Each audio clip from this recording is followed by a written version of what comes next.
कि हमारा बहुपद है A X square plus B X plus C.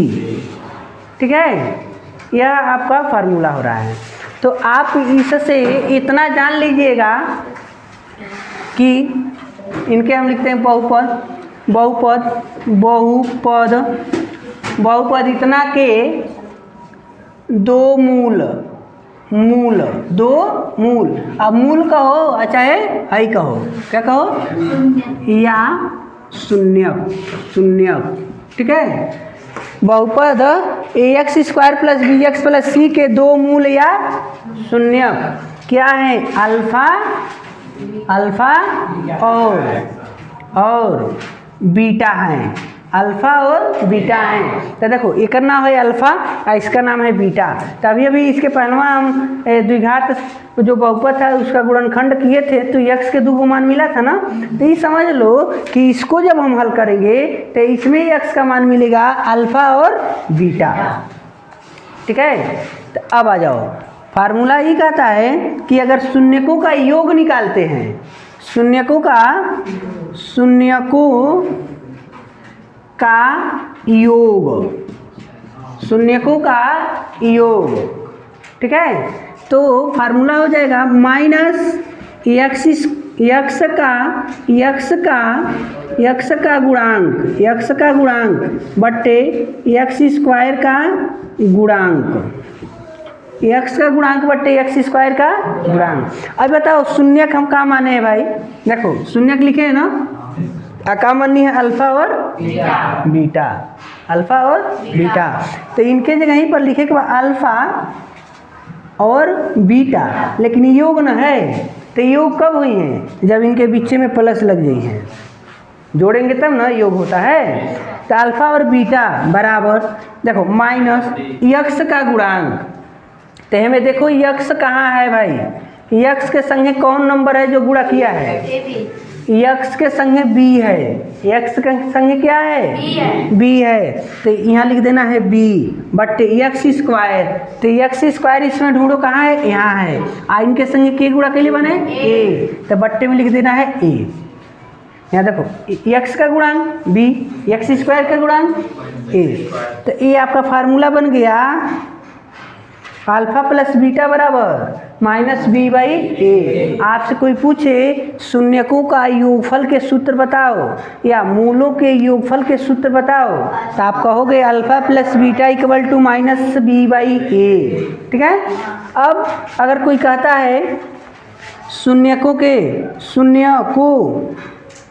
के गुणनफल गुणा करने पर बताओ क्या मिलेगा।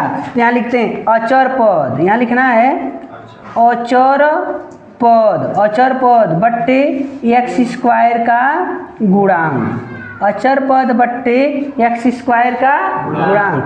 तो देखो फिर से क्या शून्यकों का गुणा ना लिखा है, तो शून्यक हमारा ही है ना दूगो हमें अल्फा और बीटा। तो यहाँ लिखेंगे अल्फा और गुणे बीटा बराबर अचर पद। तो अचर पद का मतलब सी हो गया, मतलब जो केहू के संगे जब चर राशि न हो वो अचर पद। ठीक है, तो सी आई एक्स स्क्वायर का गुणांक, तो एक्स स्क्वायर का गुणांक ये है तो बट्टा में ए लिख देंगे। इस प्रकार हमको यह मिल गया मूलों के या शून्यकों के गुणनफल। ठीक है, अब फॉर एग्जाम्पल एक लगा कर आपको दिखाते हैं। एग्जाम्पल से देखो क्या करता है, यहाँ इसको हटा देते हैं। यहाँ देखो बाबू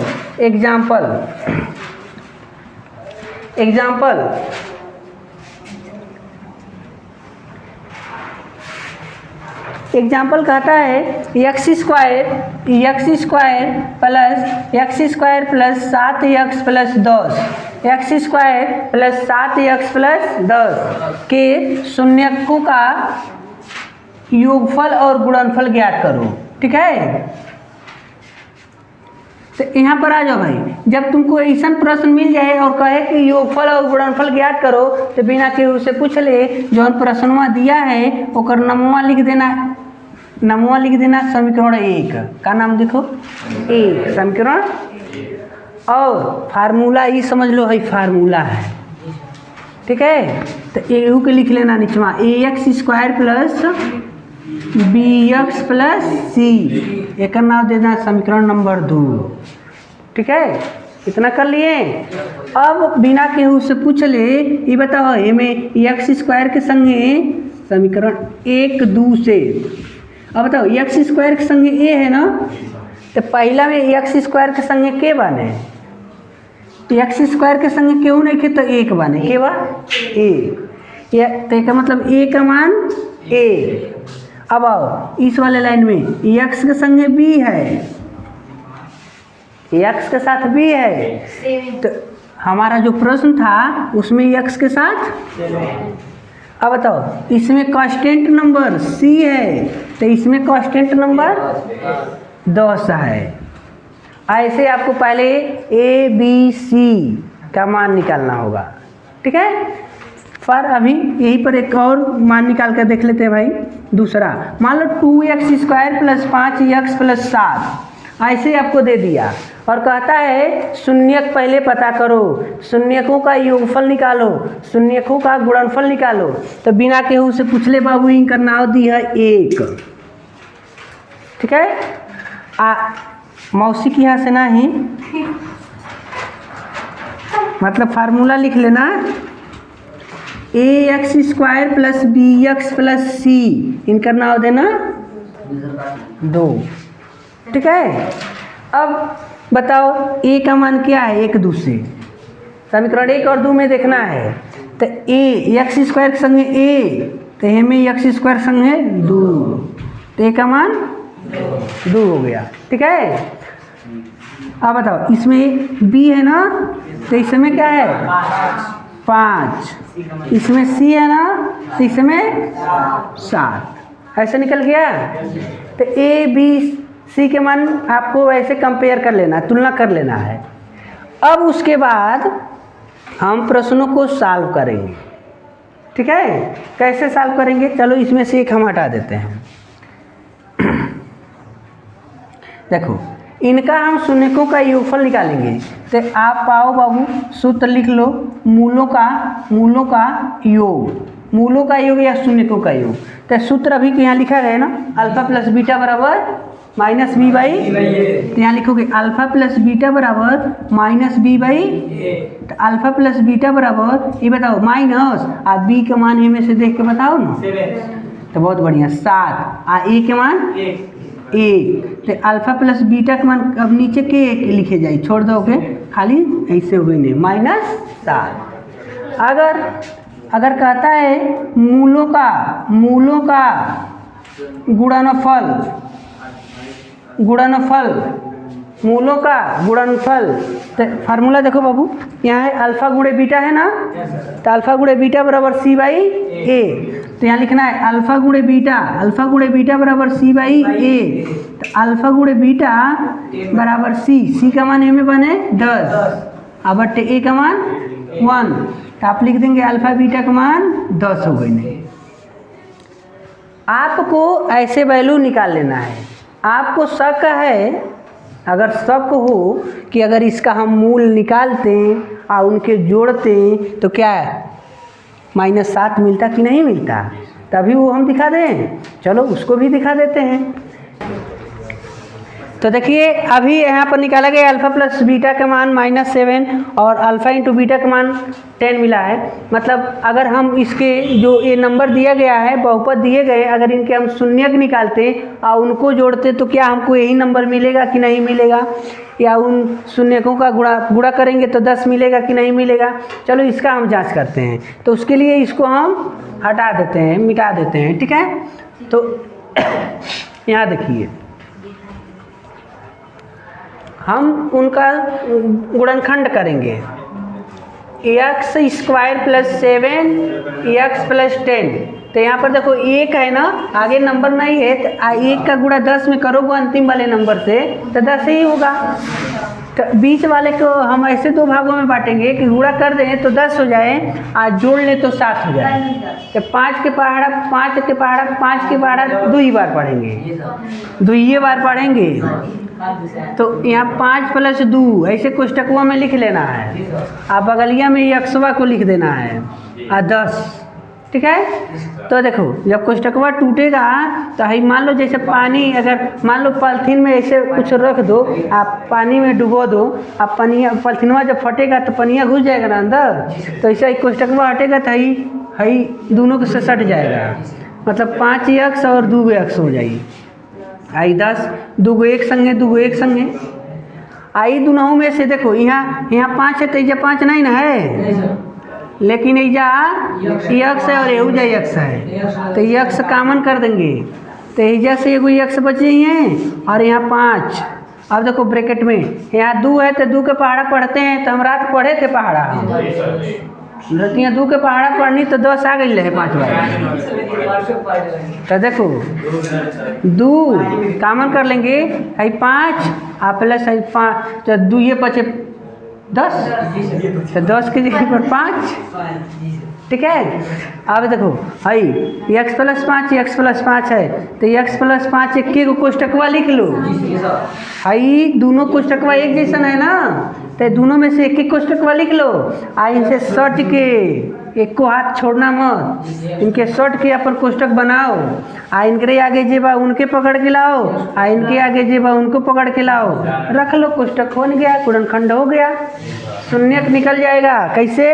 ऐसे इनको लिखो x प्लस 5 बराबर 0, तो x बराबर -5, x बराबर -5 होगा, हाई पक्षांतर हो गया। हाई x प्लस 2 बराबर 0, तो x बराबर है, जब पक्षांतर करेंगे तो -2 हो गया। अब देखो बाबू, हमने कहा था कि जो मूल या शून्यकों का योग निकालेंगे तो ये अल्फा प्लस बीटा। अब मान लो कि अल्फा के मान यह है और बीटा का मान 2 है, क्या इन दोनों को जोड़ेंगे तो इतना आना चाहिए ना। तो यहाँ देखो मूलों का योग, मूलों का योग, तो योग निकालेंगे यानी -5 और -2 जोड़ेंगे, -5 प्लस -2, तो -5 और -2, तो ये -7 हो गया जी, ऐसे तो आ गया। तो इससे बढ़िया हम ऐसे काहे करेंगे, हम एक के लाइन में आंसर पा जाएंगे।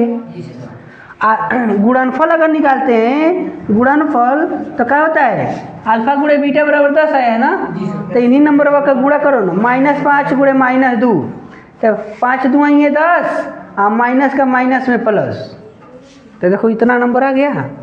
तो इसका ये तात्पर्य हो गया कि अगर शून्यकों के या मूलों की योगफल निकालना चाहते हैं तो मूल नहीं भी निकालते हो तो सीधे आपका सलूशन प्राप्त हो जाएगा, ठीक है। जैसे देखो अब हम एक दूसरा एग्जांपल आपको दिखाते हैं, इसको मिटा देते हैं, इसको तो हो ही गया।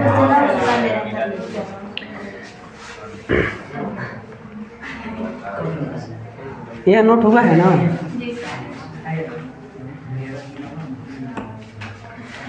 अब देखिए बाबू, जैसे कि यहाँ पर हम एक प्रश्न लिखते हैं, जैसे कि एग्जाम्पल तुम्हारे किताबिये से, चलो जैसे कि एग्जाम्पल है 5x² plus 5x² plus 5x² plus 12x और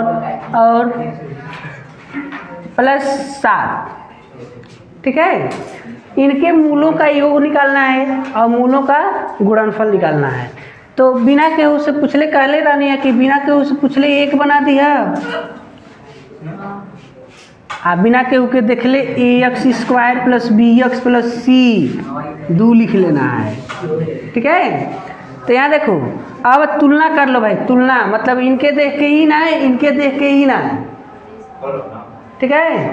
तो देखो x² के संगे x² है, मतलब यहाँ x², यहाँ x², लेकिन इनके घरे a बाने, इनके घरे 5 बाने, मतलब हो गए ना a बराबर 5, ठीक है। अब देखो यहाँ x है तो यहाँ x है, लेकिन यहाँ x के संगे b है और यहाँ x के संगे गुड। अब c अकेले ही परसान बने, यहाँ अकेले ही परसान बने, तो c बराबर 7, ऐसे नोट कर लिया ना। अब केहू से पूछे कि नहीं खे, आप लिख देंगे मूलों का योग, मूलों का योग यानी अल्फा प्लस बीटा बराबर -b/a, ठीक है। तो अल्फा प्लस बीटा बराबर माइनस, अभी के मनवा का है जी 12, तो 12 लिख दो, 12 ही लिख दो यहाँ पर, ठीक है। ए का मनवा 5। अब 5 के पढ़वा पढ़ोगे तो 12 आएगा ना, नहीं आएगा, तो रहने दो, इसे रहने दो। तो अब मूलों का गुणा या गुणनफल, ठीक है, अल्फा गुणे बीटा सी बट्टे ए।